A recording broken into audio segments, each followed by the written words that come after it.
Buenas noches, Dios les bendiga a todos. Hoy es viernes, octubre 16, y esta es la Sociedad de Adultos de la Iglesia Cristiana Hispana, Discípulos de Cristo del Norte de Orlando, ubicada en la ciudad de Castleberry, Florida, y nuestro pastor es el reverendo Héctor Santiago.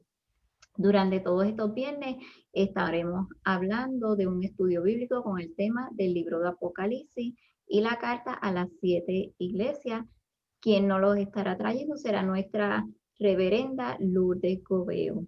Y en esta noche los dejo con la reverenda Lourdes Gobeo para el estudio. Amén. Les saludamos en el nombre de nuestro Señor Jesucristo y, como ya dijo la hermana, en nombre de nuestra iglesia local en Castleberry. Así que para esta noche vamos a estar cubriendo dos iglesias. Hablamos, ¿verdad?, ya de Éfeso. Vamos a estar esta noche con Esmirna y Pérgamo. Comenzando con Esmirna, que entonces se conoce o se distingue como la iglesia noble y representa a la iglesia perseguida. El mensaje a Esmirna, ¿verdad?, que lo encontramos en el capítulo 2 de Apocalipsis, los versos del 8 al 11. Pero primero queremos, antes de entrar de lleno en el texto bíblico, decir como de costumbre unas cositas respecto a Esmirna. La ciudad de Esmirna fue fundada por Alejandro el Grande y es una de mucha reputación y patriotismo y orgullo civil, debido a que allí nació el famoso poeta griego Homero. Todos nosotros hemos escuchado hablar de la famosa obra de él, la Ilíada, y la otra segunda obra más conocida, Odisea. Fueron sus dos, tenía muchas más, pero esas dos fueron las más que se destacaron.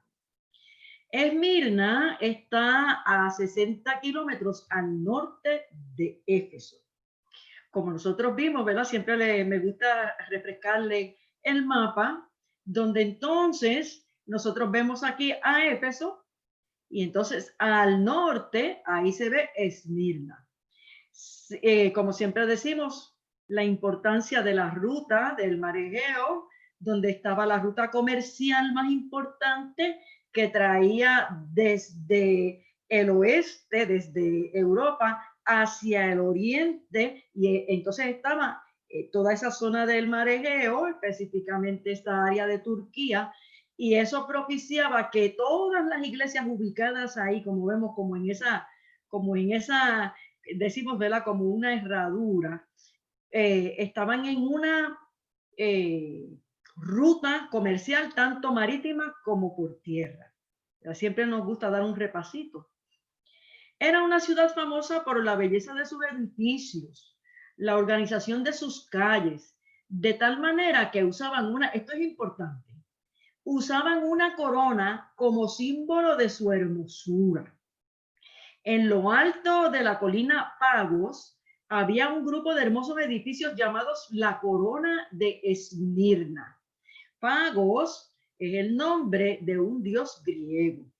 También siempre, como tenían ese dios, lo que nosotros consideramos la plaza, pues estaba Aerópagos, ¿verdad? Y estaba siempre en casi todas esas ciudades que adoraban deidades, pues estaba ese concepto de esas plazas, ¿verdad?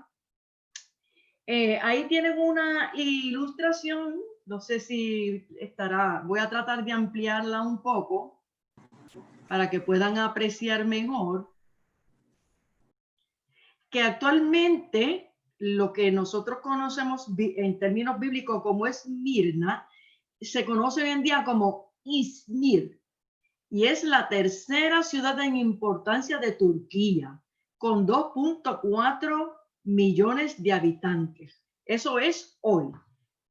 Si se dan cuenta, en la de aquí del medio, pues están los edificios modernos, pero siempre, aunque haya desarrollo, la conservación de los lugares históricos, que son los recuadros que entonces vemos, las columnas, las plazas, ¿verdad? O todo lo que comprende la ciudad, y entonces algunas ruinas. Es importante, como siempre destacamos, que la construcción en aquella época, si usted se fija en esas columnas, que eran en unas columnas en mármol, pero eran muy trabajadas artísticamente, ¿verdad? Y entonces vemos de todas esas áreas, de todo eso que se hacía ahí a golpe de martillo, ¿verdad? Se tallaban. Eh, y entonces, es que me gusta destacar que al fondo se ven edificios modernos, pero el crecimiento y el modernismo de ninguna manera destruye lo que se entiende que es un patrimonio cultural.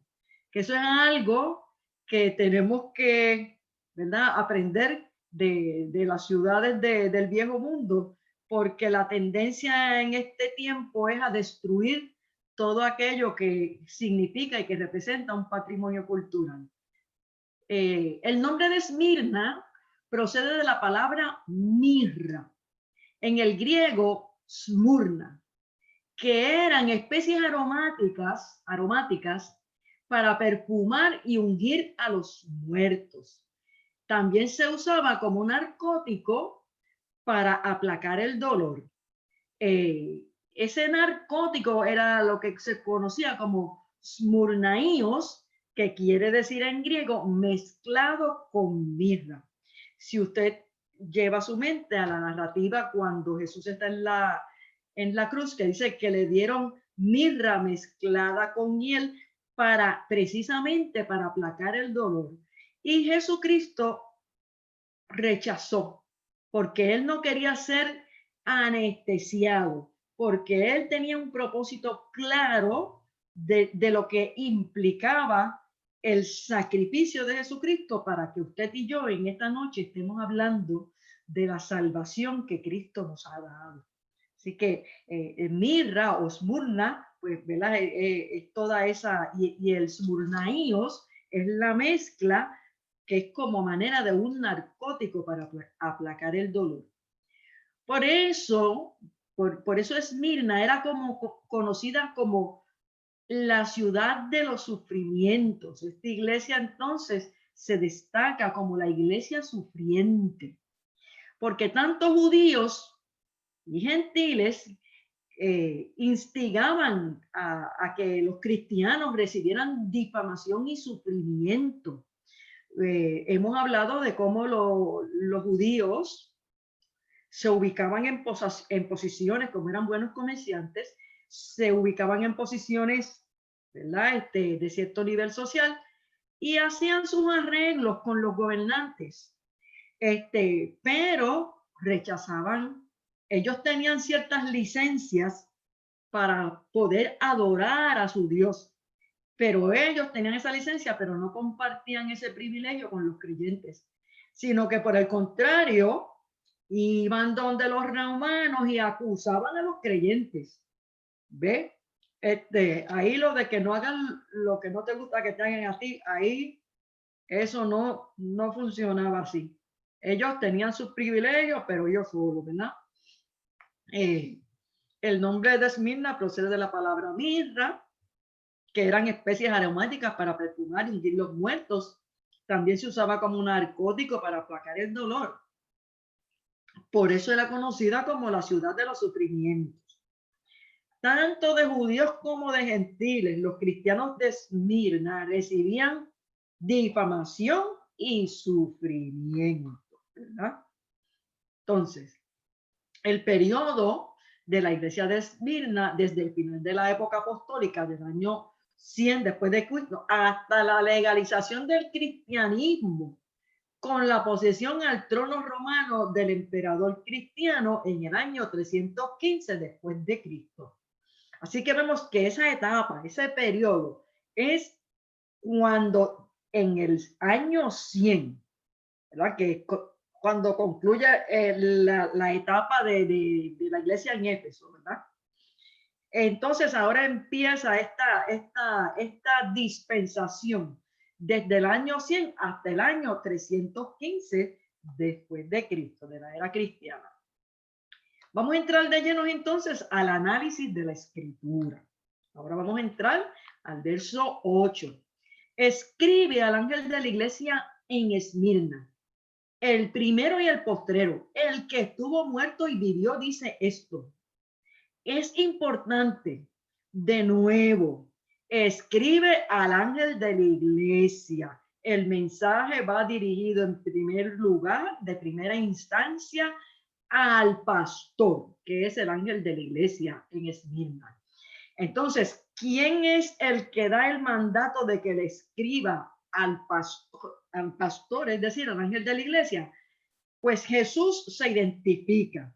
Y hemos visto, y se me olvidó preguntarle por la asignación, pero eso lo vemos en la segunda parte. Entonces, escribe el ángel, el primero y el postrero, es como el Señor se identifica. Y a cada iglesia nosotros vamos viendo cómo el Señor se identifica con uno de sus atributos, con uno de lo que lo distingue, con uno diferente para cada iglesia, porque el Señor se revela a cada iglesia para atender la necesidad que tiene cada iglesia en particular.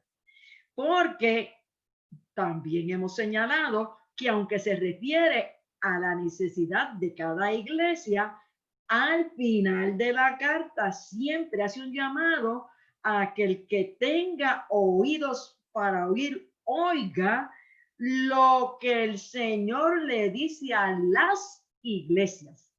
O sea que tenemos el concepto de la iglesia de manera particular, pero al mismo tiempo de manera colectiva. Es decir, que tenemos que estar bien pendientes del mensaje en términos personales, pero también el mensaje en términos colectivos. Y eso aplica a siempre, siempre que el Señor revela su propósito, revela su proclamación de la palabra y sus profecías, siempre las revela en esa misma estructura, tanto individual como colectiva. Así que cuando dice, atiende a la iglesia y le dice, se presenta a sí mismo como el que estuvo muerto y vivió, se está presentando de una manera que puede identificarse con la iglesia que está en sufrimiento. ¿Qué es lo que le está queriendo decir? ¿Cuál es la entrelínea? Yo, el que te estoy hablando, Jesús, sufrí los dolores de la muerte, pero estoy vivo. Así que tú estás sufriendo, pero tu sufrimiento no se va a quedar así, sino que el que te habla, el que se comunica contigo, sabe lo que tú estás pasando. Es decir, que Jesús se identificó con ellos en el sufrimiento, porque esta es la iglesia sufriente. El verso 9, que esa era la asignación, ¿verdad? Identificar el elogio o el reconocimiento que Jesús le da a cada una de las 7 iglesias. Aquí en el verso 9 dice, yo conozco tus obras y tu tribulación y tu pobreza, pero tú eres rico. Y ahí entra el contraste de lo que significa para nosotros pobreza versus lo que significa para el Señor. Porque puede que nosotros, nuestra percepción humana, la pobreza la veamos como una escasez de recursos económicos, como escasez y como una situación de pobreza literalmente hablando. Sin embargo, la óptica del Señor es diferente. Y nosotros lo que consideramos pobreza, cuando Dios nos mira por el lente espiritual, entonces esa pobreza viene a ser riqueza, ¿verdad? Entonces mira lo que el verso 9 dice que el Señor conoce. Conoce sus obras, su tribulación, su pobreza, pero también conoce la blasfemia de los que se dicen ser judíos y no lo son. Recuerde en Éfeso que dice los que se dicen ser apóstoles y no lo son. Ahora está hablando aquí los que se dicen ser judíos y no lo son. Y es que el Señor, desde el mensaje a las iglesias, nos está enviando un mensaje de que el Señor se desagrada de la hipocresía, de ser una cosa, aparentar una cosa, pero que en esencia no seamos lo que verdaderamente, o sea, no representemos lo que somos verdaderamente. Así que dice, le pone ese pero, ¿verdad? Yo conozco tus obras, pero tú eres rico. También conozco la blasfemia de los que se dicen ser judíos y no lo son. Y mira qué palabra fuerte, sino sinagoga de Satanás. Que el Señor los reprenda de paso. Así que hay una situación tremenda en la iglesia. Esmirna era una iglesia pobre materialmente y lo que la enriquecía era la fidelidad y nobleza a pesar del sufrimiento y aflicción. Ellos tenían el poder, ¿verdad? Ese poder de la presencia del Señor, de la manifestación y del poder del Espíritu Santo. Tenían el poder para perseverar y se podía contar con ellos, por lo tanto, para ser creyentes de confianza. La fuente de poder para poder perseverar desde los inicios de la iglesia es la presencia de Jesucristo y la administración del Espíritu Santo. Son Dios Padre, Hijo y Espíritu Santo elementos fundamentales en lo que es la iglesia y en lo que es la vida de la iglesia. También dice que, ¿verdad? Como les dije, sino que son sinagoga de Satanás. Entonces, cuando uno tiene que enfrentarse a unas palabras tan fuertes como esas, tiene que ubicarse en las palabras de Jesús también en el Evangelio. Dice, ¿verdad? Que estos que están ahí, que ya estamos en el año 94 al 96, ¿verdad? Que estos que están ahí en Esmirna son descendientes o familiares de aquellos que altercaron con Jesús y a quienes el propio Jesucristo les tuvo que decir que no eran verdaderos hijos de Abraham y de Dios, sino que eran hijos del diablo. Mire, Jesús se lo dice de una manera tremenda allí en Juan 8:41 y el 44, pues dice, vosotros sois de vuestro padre el diablo. Y le dice, y ustedes no solamente, ustedes son de él porque ustedes hacen las obras de él y comparten las obras de él, ¿verdad? Y estas personas, ¿verdad? Esto que Jesús de una manera radical, de una manera contundente, los llama hijos del diablo, dice que se refiere a los que respaldaron e incluso instigaron a los paganos a perseguir a los cristianos. Eso lo vemos desde los evangelios, lo hemos visto, ¿verdad? Andando el tiempo en la situación de las iglesias en Apocalipsis y lo estamos viendo hasta hoy.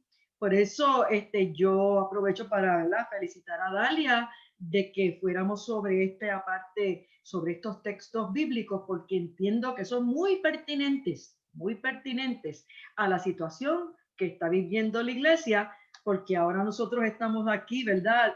Como digo yo, en una burbuja, pero mientras nosotros estamos aquí y podemos orar y podemos levantar las manos al cielo y cantar, que no podemos estar en el templo por el COVID, pero a través de las redes podemos compartir la adoración, la alabanza, la intercesión, la administración, pero hay lugares donde matan a la gente por sencillamente, ahí está África, hay un montón de lugares del Medio Oriente que el que dice abiertamente que es cristiano le cuesta la vida. Y eso es hoy, ¿verdad?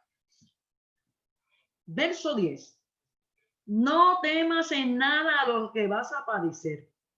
He aquí el diablo echará a algunos de vosotros en la cárcel para que seáis probados y tendréis tribulación por 10 días. Importante ese énfasis porque hemos dicho que en la escritura apocalipsista, ¿verdad? Que es la profecía escatológica de los tiempos finales, todo tiene símbolos, se usan los números, los colores, los personajes, todo significa algo. Entonces dice, vas a tener tribulación por 10 días. Después que le haces esa advertencia, ¿verdad? Esto te va a ocurrir. Le exhorta, sé fiel hasta la muerte y yo te daré la corona de la vida. Recuerden lo que dijimos al principio, que ellos tenían esos edificios, ¿verdad? En el pago, que era la corona de Esmirna, la corona de la hermosura. Ellos, como ciudad, tenían la corona como símbolo de hermosura. Ahora Cristo les da otra corona, que ya no es la corona de la hermosura, de lo linda que es la ciudad materialmente hablando. La lindura que Cristo ve es otra. Es la corona de la vida. El premio que el Señor le da, y si ustedes tienen la corona de la hermosura, pero yo le voy a dar una corona que es mucho más excelente que la que ustedes tienen, que es nada menos y nada más que la corona de la vida. Es decir, la garantía de la salvación de los que sean fieles y verdaderos, no de los que se dicen ser y no lo son. Eso es bien importante porque a veces tenemos la tendencia de meter a todo el mundo ahí cuando que la palabra es bien específica, ¿verdad? Sé fiel. Y si usted no es fiel, pues no puede pensar en que se le va a dar la corona de la vida. Para usted recibir la corona de la vida, no hay privilegios ni nenes lindos. Un solo requisito para recibir la corona de la vida, es decir, la vida eterna en gloria con Cristo. ¿Cuál es ese único requisito? Fidelidad a Cristo y ser fiel, como dice, ¿verdad?, la Escritura, hasta la muerte. ¿Verdad? Y eso lo cantamos muchísimo, ¿verdad? Sé fiel hasta la muerte y yo te daré la corona de la vida.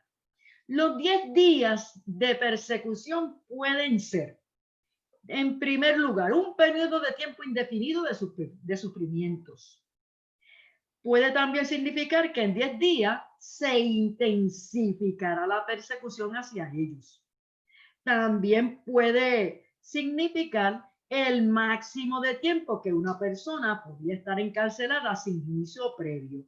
Eso era la ley dentro de esa iglesia, ¿verdad? En esa ciudad, en Esmirna, pues ellos tenían, ¿verdad? Ustedes saben que Roma pues tenía su estructura legal, que de hecho se usa como base para el desarrollo de los conceptos y de las leyes hasta el sol de hoy. Entonces, el tiempo máximo para cuando se arrestaba a una persona y esa persona no le celebraban un juicio, pues a los 10 días lo tenían que, en el caso nuestro en Puerto Rico es a los 6 meses. Si en 6 meses no se ha celebrado un juicio, pues esa persona queda libre automáticamente. En el caso de Esmirna, a los 10 días. ¿Ve? Así que esos 10 días podían significar, vas a estar preso por un tiempo, pero vas a pasar por un juicio que como es el mío, no es el de Esmirna, después de esos 10 días, estás libre. Fíjense todas las posibilidades, un abanico de posibilidades, pero que es bueno reflexionar sobre cada una de ellas.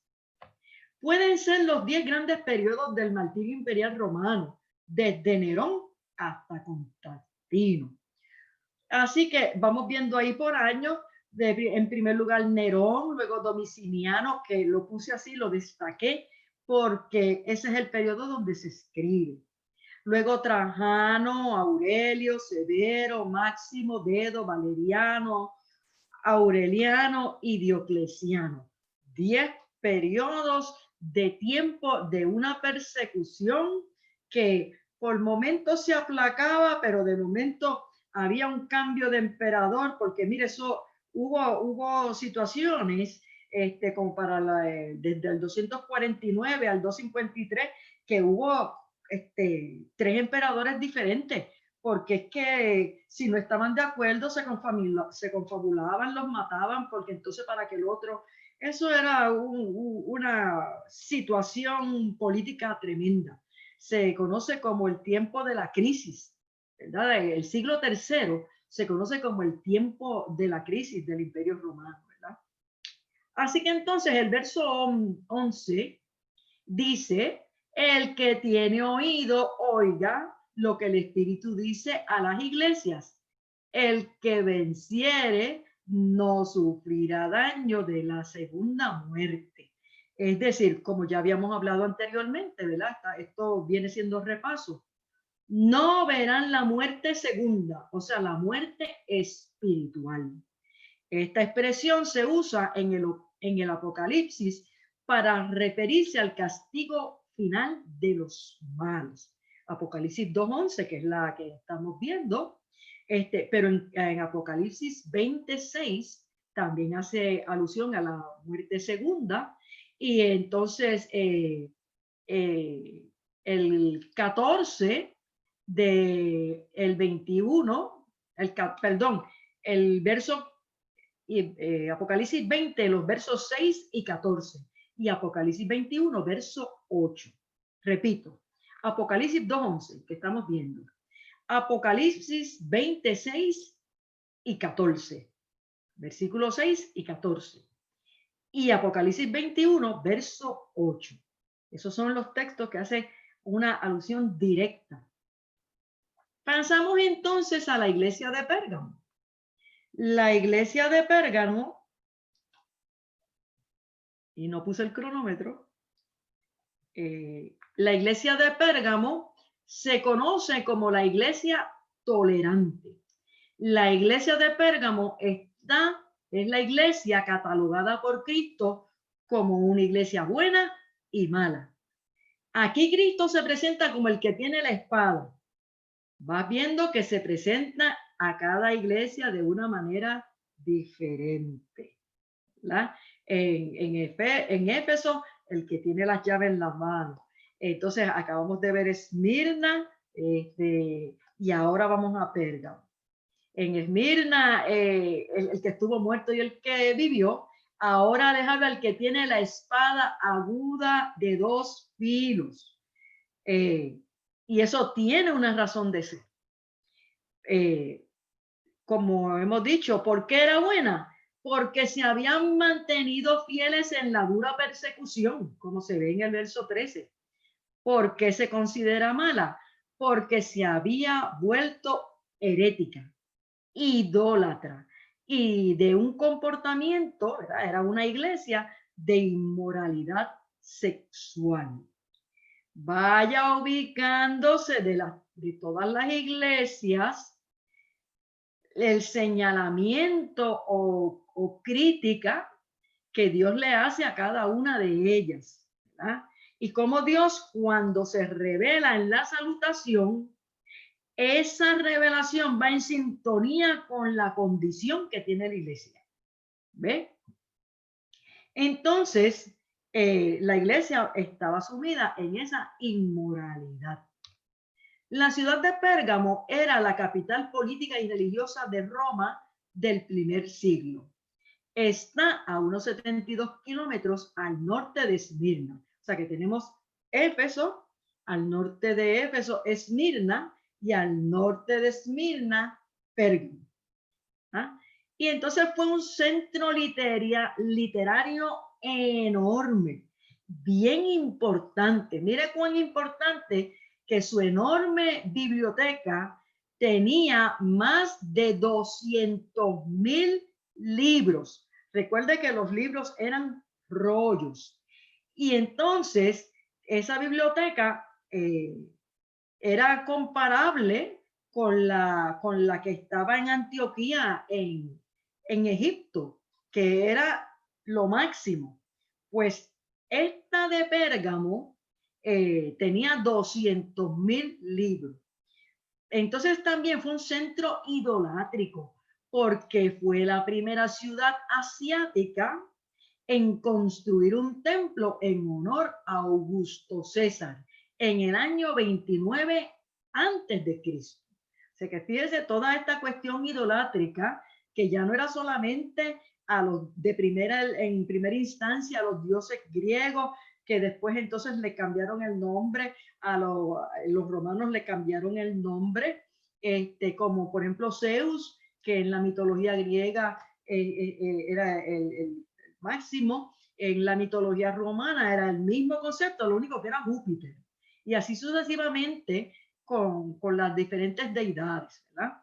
Entonces, tan atrás como el 29 antes de Cristo, siendo así el centro de la adoración al César, ¿verdad?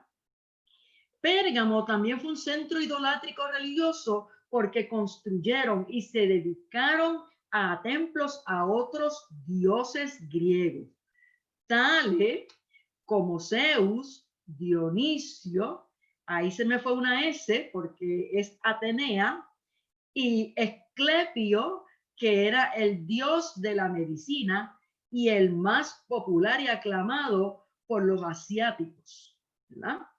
Su representación es identificada como una serpiente, que es el símbolo o emblema médico hasta el día de hoy.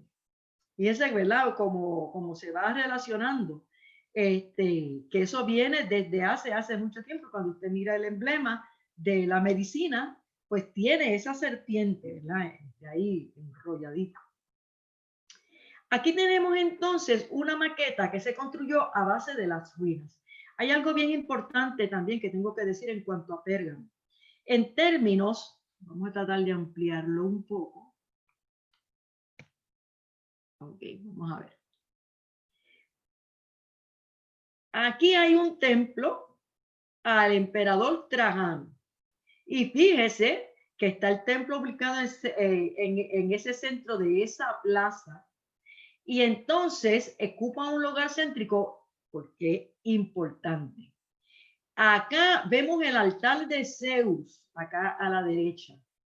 Y el altar de Zeus, cuando nosotros lo comparamos, pues mire el tamaño, porque como Zeus era el dios principal, la plazoleta y era esto, ¿verdad? Esto es a base de las ruinas que encontraron allí. Entonces, el ágora, que era también la plazoleta, y la organización de la ciudad, de todas las vías, y dejé para el final el santuario de Atenea, que estaba, pues recuerden que en la mitología está Zeus y está Atenea. Mire el tamaño de la biblioteca. Todo este edificio en forma como de U. Ahí es que está toda esa enorme biblioteca que tenía esos 200,000 rollos o libros. Ahora está muy pequeño. Ahí. 200,000 rollos. Bien importante porque en todo esto también se dan situaciones económicas. El dominio económico en cuanto al papel se refiere lo tenía Egipto, que desarrollaron la técnica de los papiros. Y entonces esos papiros los hacían de esos juncos, esas hierbas, ¿verdad? Y esos juncos que crecían en la orilla del río Nilo, ellos las recogían, las iban uniendo, las trabajaban y entonces se escribían en esos papiros. Claro, el poder económico, porque entonces se empezó a desarrollar la escritura y ellos tenían el control.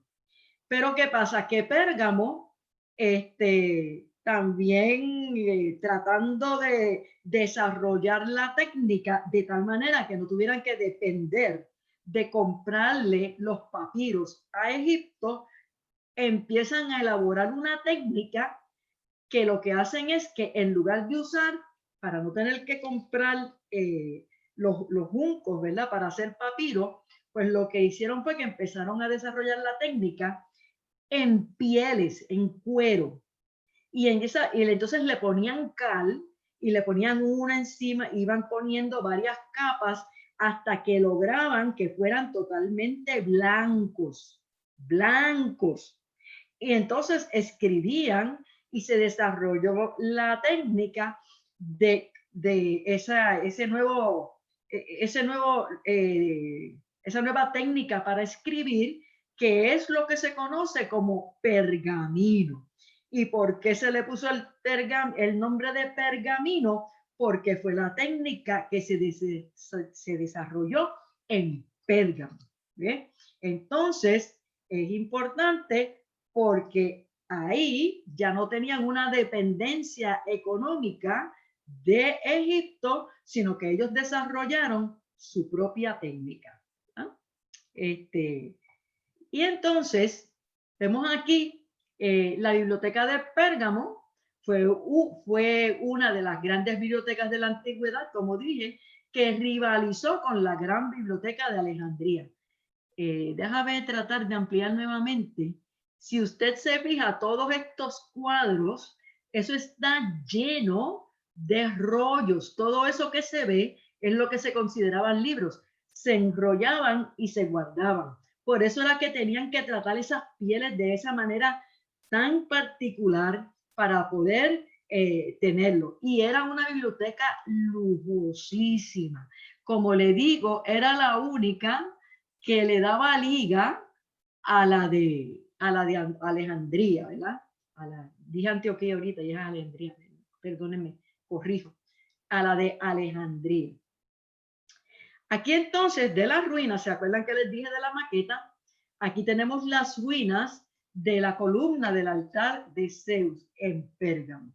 Y a base del tamaño y de las ruinas, ¿verdad? De esas columnas fue que entonces fueron tomando medidas y así fue que hicieron la maqueta que les señalé anteriormente. Ahora mire esto, el teatro de Pérgamo se consideraba el más alto del mundo. De nuevo, lo vimos en Éfeso, lo vimos ahora en Esmirna. El desarrollo social, político y económico tiene que contemplar, además de la literatura, el crecimiento, vamos a decir en términos de literatura y de escritos, las bellas artes. O sea que, y son tres elementos fundamentales: la religión, las bellas artes y deportes, y entonces el intelecto, ¿verdad? El desarrollo del intelecto. El más alto del mundo antiguo, del mundo de aquella época. Así que mire el énfasis a los deportes y mire el énfasis a las artes, ¿verdad? El periodo de la iglesia de Pérgamo va corriendo desde la legalización del cristianismo con la posesión al trono romano del emperador Constantino en el año 315 después de Cristo, hasta los favores prósperos imperiales del año 538 después de Cristo, que como hemos dicho, ¿verdad? Y todavía eso está en debate, si fue bueno o si fue malo, porque fue bueno en el sentido que se fue terminando con llevar los cristianos para ser sacrificados en el circo romano, ya fuera por los gladiadores o porque las fieras se los comieran, ¿verdad? Y toda esta historia tan terrible, pues eso se detuvo y en ese sentido fue bueno. Pero, ¿qué pasa? Que fue malo en el sentido que se hace, ¿verdad? Cuando se habla de los favores del imperio, entonces la iglesia pasa a ser la iglesia oficial del imperio. Al ser la iglesia oficial del imperio, ya no se depende de tener una experiencia personal con Cristo, sino que como soy ciudadano romano y esa es la religión oficial del imperio, yo entonces paso a ser cristiano, no porque haya tenido una experiencia o porque esté convencido, sino por lealtad primeramente a Roma, en lugar de ser por lealtad primeramente a Cristo. Por eso entonces vamos a entrar de lleno ya en el verso 12, donde vamos a la introducción o esa parte, ¿verdad? Recuerden que estamos hablando de un género literario, en este caso las cartas. Toda carta pues tiene una estructura literaria y en esa estructura literaria está la salutación, el saludo. Y en ese saludo se describe quién es el remitente, a quién va dirigida la carta y quién es el que la dirige, ¿verdad? Entonces, dice, escribe al ángel de la iglesia en Pérgamo. ¿Se acuerdan que le destaqué que era escribe al ángel de la iglesia en Éfeso, escribe al ángel de la iglesia en Esmirna, y ahora escribe al ángel de la iglesia en Pérgamo? Siempre el énfasis en la palabra en la iglesia en, porque la iglesia no es de Pérgamo, no es de Esmirna, ni es de los Efesios, sino que la iglesia es del Señor, que está ubicado en la ciudad de Pérgamo. Así que lo está recalcando una y otra vez. Cuando Dios repite, Él tiene una intención de que se nos grabe bien en la mente, porque a nosotros andando el tiempo hay unas cositas que se nos van quedando, que se nos van olvidando, pero para eso está el Señor, su palabra y el Espíritu Santo que machaca para que no perdamos la perspectiva. Porque hay lugares, ¿verdad? O hay situaciones donde la gente va cobrando un sentido de prepotencia y empiezan a creer en mi iglesia y que la mía es la mejor, y entonces entramos en la cosa esta de competencia, lo cual es totalmente desagradable al Señor. Y el Señor enfatiza en la iglesia en Pérgamo. Ahora dice, el que tiene la espada aguda de 2 filos dice esto. Y ese dice esto donde Dios siempre que trae una revelación, Él se identifica. Bien importante, lo hemos dicho y lo seguiremos diciendo hasta que lleguemos a la 7ª, ¿no? Y de ahí en adelante será ese siempre nuestro estilo. Yo conozco tus obras y dónde moras, donde está el trono de Satanás. Vuelve otra vez a hacerle, mira, yo sé dónde tú estás, que estás morando donde Satanás tiene su trono. Vimos todos los templos que tenía, ¿verdad? Que se levantaron en la ciudad y eran a los emperadores, a las deidades. Entonces, eso el Señor lo ve como que, mira, eso es donde mora Satanás. Y ustedes tienen tantos templos y son tan idólatras que en vez de tener una ciudad, lo que tienen es un lugar donde Satanás tiene su trono. ¿Por qué? Porque tiene un montón de lugares donde lo adoran.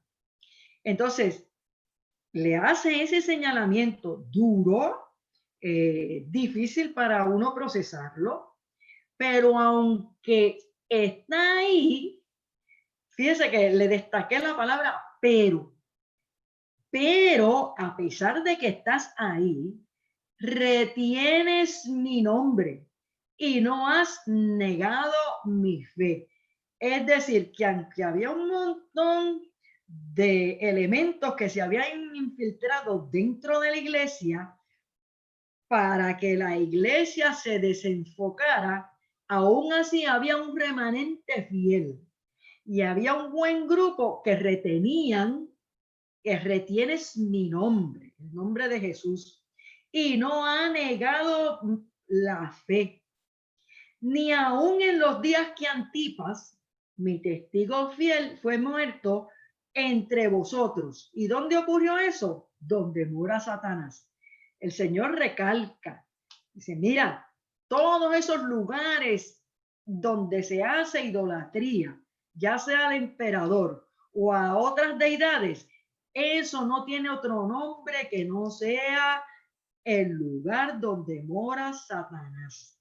Y la iglesia de los primeros siglos tenía bien claro que la adoración es única y exclusivamente a nuestro Dios, a nuestro Señor y Salvador.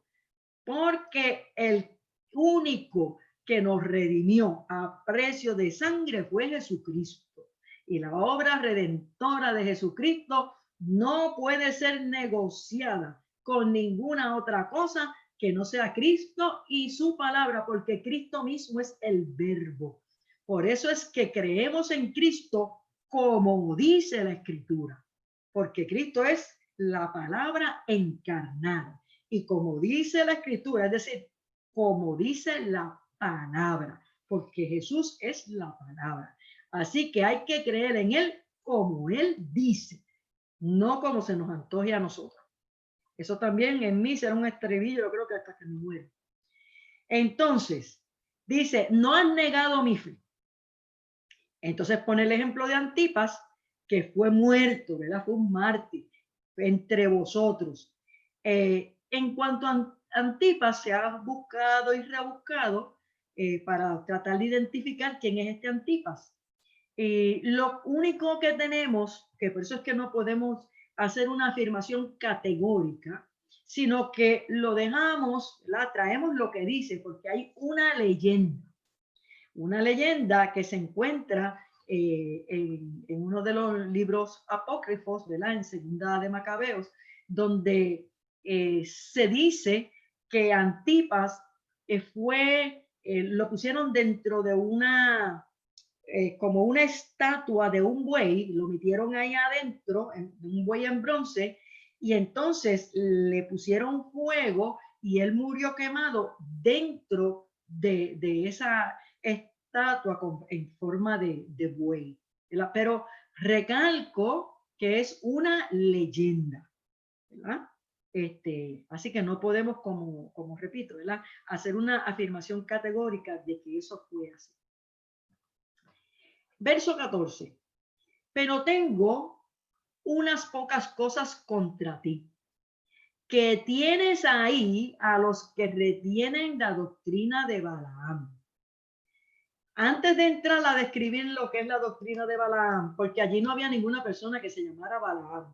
Esto está hablando, ¿verdad?, de Números 25 y lo que aconteció en aquella época. Así que estamos viendo que tienen ahí los hipócritas, los que se dicen ser judíos y no lo son, porque siendo judíos acusaban a los cristianos, que iban allá, los que tenían una posición, ¿verdad? Y le decían, mira, estas personas no quieren adorar al emperador, aunque ellos tenían el privilegio de no adorarlo. Pero entonces acusaban a los cristianos, los que se dicen ser judíos y no lo son. Tienen ahí también a los de la doctrina de Balaam. Y entonces dice, tienes ahí a esos hipócritas, a los adoradores, estás ubicada donde Satanás tiene su trono y como si fuera poco, tienes ahí en medio de la iglesia, dentro de la iglesia, los que retienen la doctrina de Balaam. ¿Cuál es esa doctrina? La que enseñaba a Balac a poner tropiezo ante los hijos de Israel, a comer de las cosas sacrificadas a los ídolos y a cometer fornicación. Cuando usted lee en Números 25 del 1 al 3 y también el capítulo 31, el verso 16, cuando usted une esos dos textos, usted se da cuenta de que Balaam fue, vamos a decir, contratado por Balac para que maldijera el pueblo de Israel. Y él en 3 ocasiones hizo el intento, pero no podía maldecirlos. Y entonces se idea, fíjese la mente maquiavélica, pues mira, yo no los puedo maldecir. El único que puede maldecir a este pueblo es Dios, porque ellos son el pueblo de Dios. pues vamos a lograr que esta gente cometa pecado, y entonces cuando cometan pecado, entonces va a venir juicio sobre ellos, porque nosotros no podemos traer juicio sobre ellos por más que queramos. Entonces, después del triple fracaso de Balaam en maldecir a los israelitas, los atrajo a cometer adulterio con las mujeres madianitas, ¿verdad?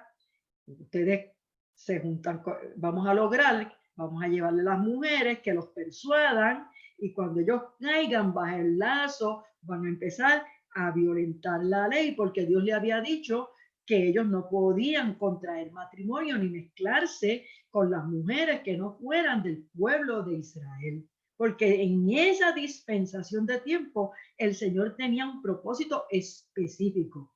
Entonces, pues vamos a hacer que ellos desobedezcan. No los podemos maldecir, pero vamos a entonces a mover la ficha para que la consecuencia de las decisiones de ellos traiga maldición.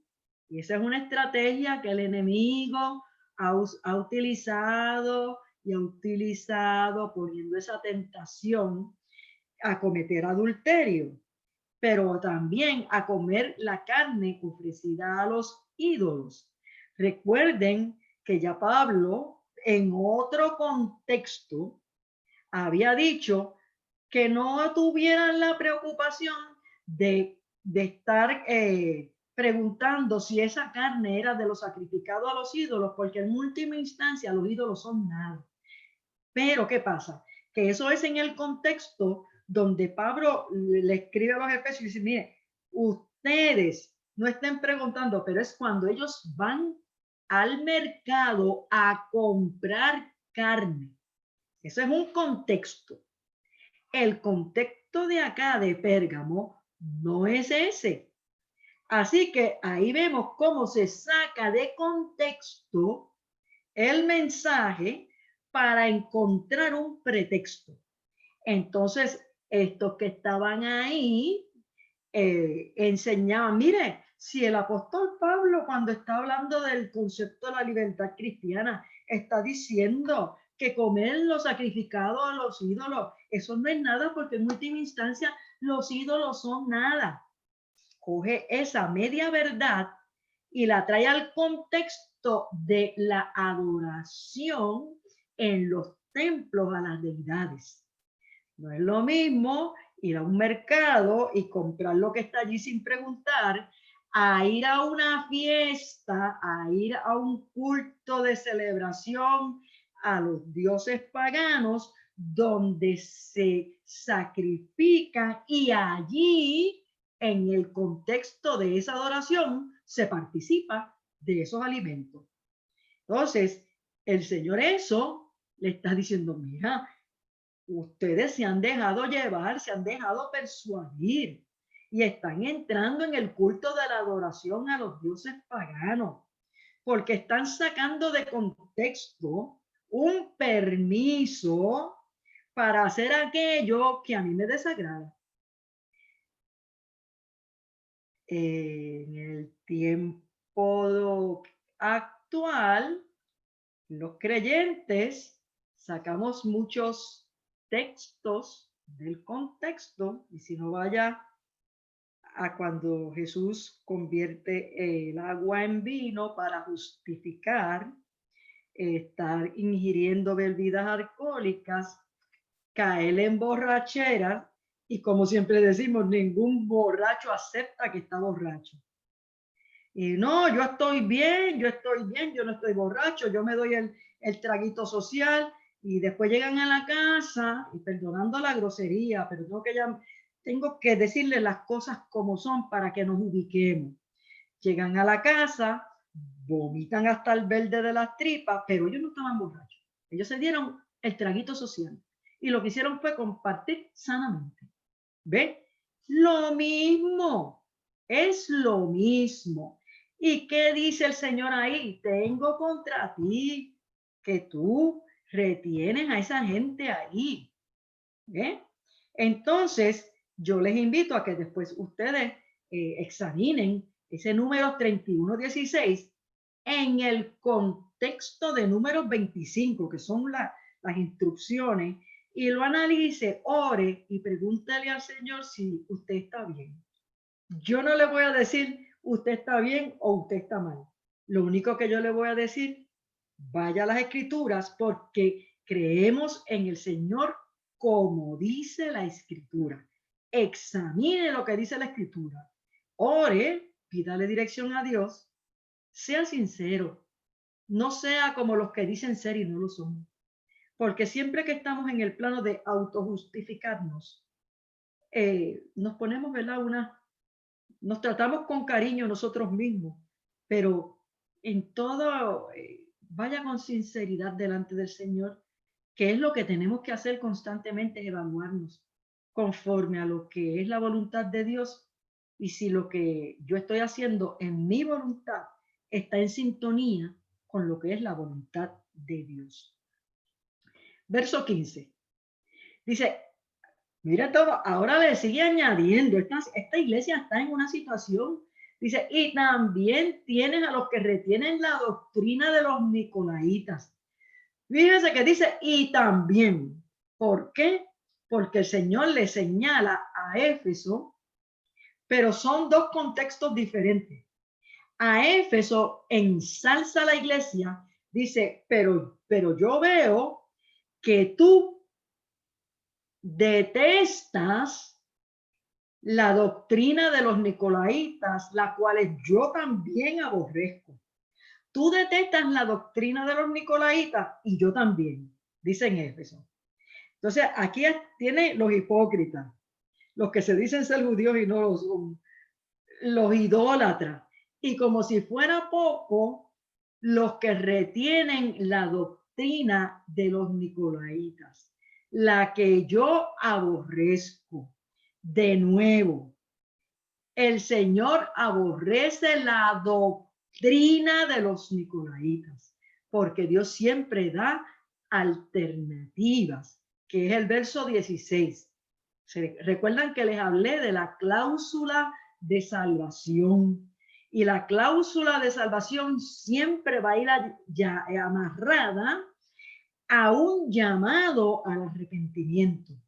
Por eso es que el verso 16 dice, por tanto, o sea, como tienes tú ese montón de gente ahí, lo has retenido ahí, no debiste de retenerlo, debiste de hablar las cosas como son. Y el que quisiera permanecer, que permanezca, y el que no, no lo dejen ahí contaminando. Ojo, iglesia, no lo dejen ahí contaminando, porque siguen poco a poco y son bien persuasivos y con su ñe, y su déjame estar, y eso no es nada, y el Señor no te va a juzgar por eso, y con él eso no es nada, como hablamos, ¿verdad? En el español patriótico de Puerto Rico, yo sé que eso no es nada, pero el énfasis que le quiero dar es lo que se dice en la calle. Ay, si eso no es nada, muchacha, olvídate. Si es un día que tú hagas esto y que lo otro, Dios es bueno, Dios es misericordioso, Dios no te está velando para hacerte, con un marrón para castigarte. Yo estoy consciente que Dios no me está velando con un marrón para castigarme. Estoy bien consciente de eso. Pero yo quiero agradar a Dios y yo quiero creer en Él como dice la Escritura. Y quiero mantener una relación con Él como Él dice. Así que entonces se abre la compuerta del llamado al arrepentimiento. ¿Lo estuviste haciendo? Mira, entremos a cuentas, dice el Señor, que si vuestros pecados fueran rojos como el carmesí, yo los pondré, los haré como blanca lana. Ese llamado al arrepentimiento. Por tanto, por todo eso que te he dicho, arrepiéntete. Ese es el corazón de Dios que nos llama a que no importa cuántos años llevemos en el Evangelio, siempre el Señor nos llama al arrepentimiento. Arrepiéntete, pues si no, vendré a ti. Ese vendré a ti. Y si ya nosotros como creyentes conocemos todo lo que eso implica, eso nos debe de sobrecoger. Pero mira la misericordia del Señor, que dice, vendré a ti. Dice, pero mira, yo pelearé contra ellos. O sea, contra los hipócritas que se dicen ser judíos y no lo son, con los idólatras, que contra ellos, ¿verdad? Con los que retienen la doctrina de Balaam, con los que retienen la doctrina de los nicolaitas, contra ellos, y para ellos yo tengo una espada. Pero mire qué cosa más tremenda. Tiene la espada en su boca, con que lo primero que Dios usa esa espada es para llamar al arrepentimiento, para traer el mensaje. Y nosotros que queremos ser como Cristo, pues primeramente debemos tener esa espada. ¿Para qué? Para hablar la palabra de salvación, para llevar el mensaje de arrepentimiento, para proclamar que Jesús es misericordioso y quiere transformar nuestras vidas. Y que una vez lo aceptamos, estamos en ese proceso constante de seguir enderezando nuestros pasos y seguir, como siempre decimos, ser esos santos en construcción, donde cada día vamos alcanzando, vamos subiendo peldaños, como dice el corito, que vamos a tener caídas, pero siempre el Señor va a decir, no te apures, levántate, yo estoy contigo, yo te levanto, porque si 7 veces cae el justo, Jehová lo recogerá, Jehová lo levantará. Arrepiéntete, pelearé contra ellos con la espada de mi boca. El Señor llama a la iglesia al arrepentimiento, pero declara la guerra contra los nicolaitas y toda su ganga. Luchará contra ellos con la espada de doble filo que sale de su boca, como se presenta en el capítulo 1 y el verso 12. O mejor dicho, aquí en el capítulo 2 y verso 12, cuando empiezan la salutación. Pero que también en el capítulo 1, en la revelación de Jesucristo, se presenta como el que tiene esa espada de doble filo. Y con esta espada dará muerte a los malos, es decir, a los que resisten, a los que no se quieren arrepentir, y como no se quieren arrepentir, van a tener que pasar entonces por la muerte segunda, que no es otra cosa que la condenación eterna. Pero eso ocurre cuando ya la gente se le ha hablado y se le ha hablado y se le ha hablado y se resisten y no quieren aceptar la palabra de salvación. Esto incluye a los nicolaitas y sus adherentes, o sea, todos los que detrás de los nicolaitas se han unido, como uno dice, se han unido al combo y se han seguido añadiendo y entonces se han dejado persuadir. El Señor los llama a arrepentimiento, pero si no se arrepienten, vendré a ti. Vendré a los nicolaitas y si no se arrepienten, aquí está la espada. Yo quiero usar la espada primero de la palabra, ¿verdad? Así que ese mensaje la iglesia lo tiene que estar llevando para que reflexionemos en todo tiempo, ¿verdad? Así que dice, el que tiene oído, oiga lo que el Espíritu dice a las, ¿ve? A las, como hemos recalcado, a las iglesias. Y mira qué interesante, al que venciere, le daré a comer del maná escondido. En la célula de ayer se hablaba del secreto de Dios, ¿verdad? Que Dios está en ese secreto, en lo profundo, en lo escondido del corazón, ¿verdad? Y cómo entramos en el aposento alto y cerrada la puerta, ¿verdad? Esto es repaso de lo de ayer. Así que dice, te daré del maná escondido. y en la piedrecita, y una piedrecita blanca. Y en la piedrecita escrito un nombre nuevo, el cual ninguno conoce sino aquel que lo recibe. Ese texto ese verso 17, eso es, como dicen los muchachos, brutal, ¿verdad? Cuando quiere significar algo que está tremendo. Vamos por parte. El maná escondido. Tenemos que entonces ubicarnos dentro del contexto de lo que eso significa para el pueblo judío.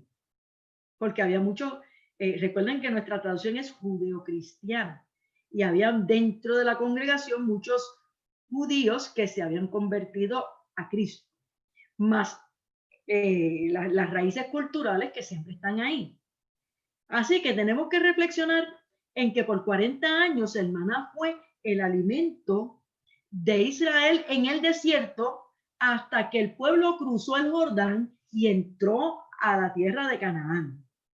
Dios mismo le dio instrucciones a Moisés para que colocara una vasija de maná en el arca del pacto, y así quedó oculto a la vista del pueblo, ¿verdad? Dice, mira, coge ese maná, lo guardas y lo metes dentro del arca. Ustedes saben que ahí no podía entrar nadie, el sumo sacerdote, pero ese propiciatorio, que es la tapa esa que tapa, y ahí estaba los 10 mandamientos, la vara de Aarón y el maná, ¿verdad?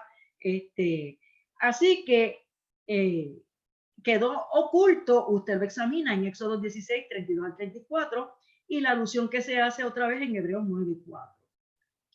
Según el autor de Segunda de Macabeos, que es un libro apócrifo, pero que es como le he dicho, en la Biblia Dios habla hoy, están esos libros que se incluyeron, porque aunque son apócrifos, arrojan mucha información.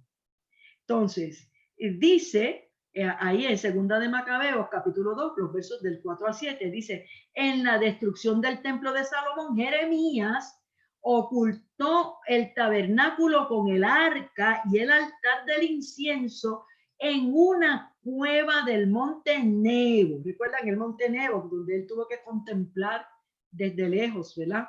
Del monte Nebo, y selló la entrada. Así que está oculto Jesucristo se revela a sí mismo como el pan de vida. Retoma lo de el maná que descendió del cielo y dice, yo soy el pan que descendió del cielo. Jesucristo está diciendo, a esto que fue tipo de lo que vendría, que los alimentó y pudieron sobrevivir en las circunstancias del desierto, en un entorno de idólatras, que son esas naciones cananeas, y yo les di sustento y sobrevivieron. Pues mire, ahora ese maná que está escondido para el incrédulo, pero para el que ha recibido a Jesucristo como su único y suficiente Salvador, ya ese maná no está escondido. Por eso es que, mira, aquel maná escondido yo te lo doy a comer, te lo daré a comer, porque ya para ti no está escondido. Ya ese maná ya está revelado en Cristo y nosotros estamos invitados a esa gran cena del Señor, ¿verdad? Que la ejemplificamos en los momentos del culto de sentarnos, que dice que estamos sentados juntamente con Cristo en esa cena, ¿verdad? Así que el tabernáculo está oculto a los ojos del incrédulo, pero está disponible, está accesible para todos los que ponen su fe en Cristo Jesús. El fondo bíblico, Mateo 11, verso 25, Colosenses 2, verso 3 y Colosenses 3, verso 3. Ahí está esa invitación. Ahora bien, una piedrecita blanca puede significar la piedra que llevaba en el pectoral el sacerdote para votar en un juicio. Así que se decretaba si era inocente o culpable, porque si el sacerdote hallaba a la persona inocente, sacaba la piedra blanca. Quiere decir inocente. Si sacaba la piedra negra, era culpable. Y ustedes saben que en ese contexto el ser culpable implica muerte. Si tú sabes, ahí a eso era, los apedreaban hasta la muerte, ¿no?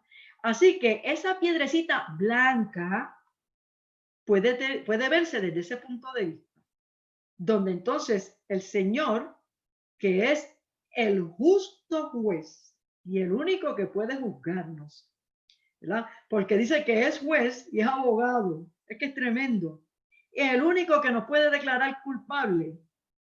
Entonces tiene para cada uno de aquellos que le han recibido y que han permanecido fieles, le da la piedrecita blanca, es decir, inocente. Entra en el gozo de la eternidad. Ese puede tener el significado. También hay otro significado que todos aplican. No es que uno contradiga al otro, sino que uno enriquece al otro. Y también se acostumbraba a que cuando un deportista, recuerden que a los que ganaban un deporte, inclusive a veces lo hacían hasta semidioses, ¿verdad? Y los adoraban. Pues una de las cosas emblemáticas para cuando un deportista alcanzaba, si usted ha visto la película de Ben-Hur, cuando alcanzaba la victoria en un evento, esa persona la aclamaban y la adoraban, ¿verdad? Pero entonces el contexto es la victoria, no la adoración, porque la adoración es solo para el Señor. Pero dentro del contexto de la piedra blanca que se le daba al que en un deporte alcanzaba la victoria. Así que no solamente nos está declarando inocentes, entra en el reino, sino que nos está diciendo, tú eres inocente, estás entrando porque obtuviste la victoria, porque batallaste duro, porque no te dejaste persuadir de los nicolaitas. Iglesia, porque no se dejaron persuadir de la doctrina de los nicolaitas, que es la doctrina que nos están tratando de meter, me perdona de nuevo la expresión, pero nos están tratando de meter por ojo, boca y nariz la doctrina de los nicolaitas. Así que si perseveramos, si nos mantenemos firmes y decimos, como decía entonces mi primer pastor, el que me bautizó, Florentino Santana, no, Señor. Cuando nos traen esas falsas doctrinas, esos planteamientos, nosotros tenemos que también decir, no, Señor, eso no es así. La palabra del Señor es clara. Así estoy pareciendo en esta noche un tanto radical, pero la palabra del Señor es la palabra y esa palabra yo no estoy dispuesta a negociarla con nada ni nadie, ¿verdad? Así que volvemos entonces a la piedrecita blanca, porque también se utilizaba como un boleto de entrada a un banquete o a un evento importante. Lo que se hacía era que se cogía una piedra y en esa piedra se rompía, no sesgándola de una manera así derechita, sino que se partía de tal manera que la piedra no quedaba derecha, sino que entonces en un lado de esa piedra se escribía el nombre del anfitrión y en el otro lado que se partía, en el otro pedazo, se escribía el nombre del invitado. Cuando llegaba el momento del banquete o de la fiesta, de la boda o de la celebración que fuese, la persona se presentaba como era una piedra grande que se rompía, pues ya era una piedrecita, porque no era la piedra grande que se partía. Recuerden que ellos hacían tablas para escribir también en piedra, pero eso era más hacia atrás. Después se fue elaborando lo de los papiros y los pérgamos, pero se conservaba esa costumbre. Así que se picaba ese pedazo cuando la persona se presentaba, ese pedazo de piedra tenía su nombre. Y cuando se presentaba a la fiesta o el banquete, el que estaba en la puerta, el mayordomo, buscaba fulano de tal y buscaba la piedra del que invitaba y lo unía los dos pedazos. Si encajaban perfectamente, esa era un boleto genuino, porque se intercalaba y estaba estoy tratando de decir machear, pero machear es un error. Pero ustedes me entienden, ¿verdad? Cuando estaban, que se podían juntar. Y entonces, eso era genuino. Podía entrar al banquete. ¿Por qué pensamos que aquí es representativo del banquete?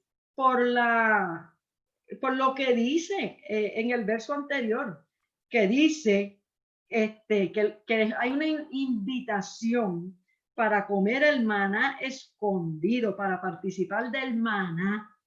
Entonces, ahí el contexto nos lleva a ubicar que esa piedrecita es su boleto de entrada al banquete.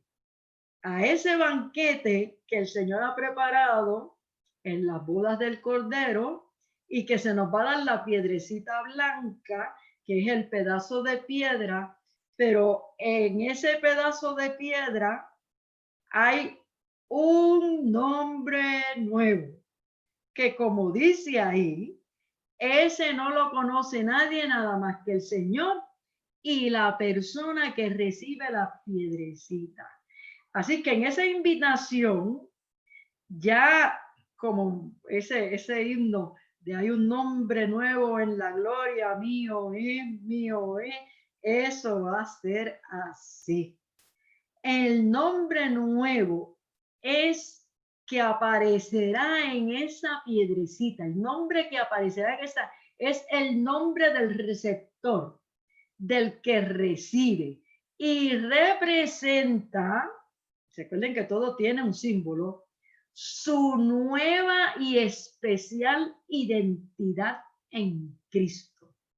Ahora nosotros somos cristianos, llevamos el nombre de Cristo. Por eso es que él dice, tú retienes mi nombre, porque si soy cristiana, retengo el nombre de Cristo. Pero entonces cuando llega el momento de la invitación, además de retener esa identidad cristiana, el Señor entonces dice que va a repartir.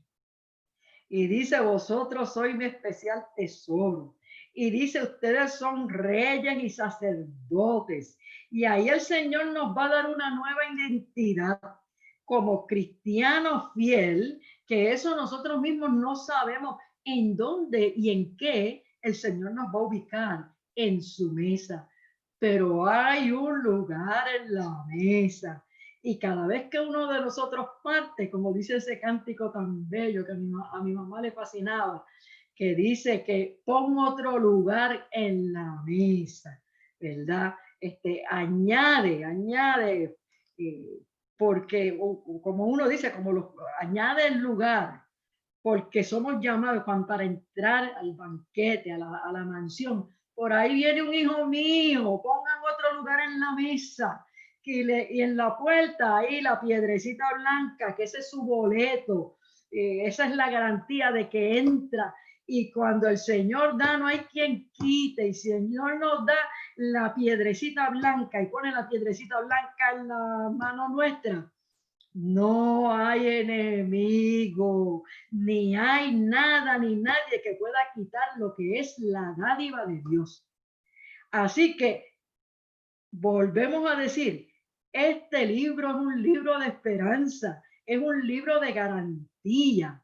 Oiga, esa confianza de que el Señor nos da esa piedrecita y también ese secreto, que era lo que hablábamos ayer, ¿verdad?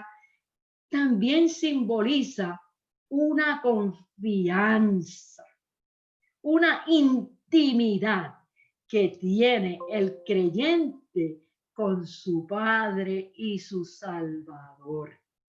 Así que damos gloria a Dios por las garantías que Dios nos da de que estamos invitados y la piedrecita de nosotros con nuestro nombre y con nuestra nueva eternidad en Cristo está esperando por nosotros. Dios les bendiga.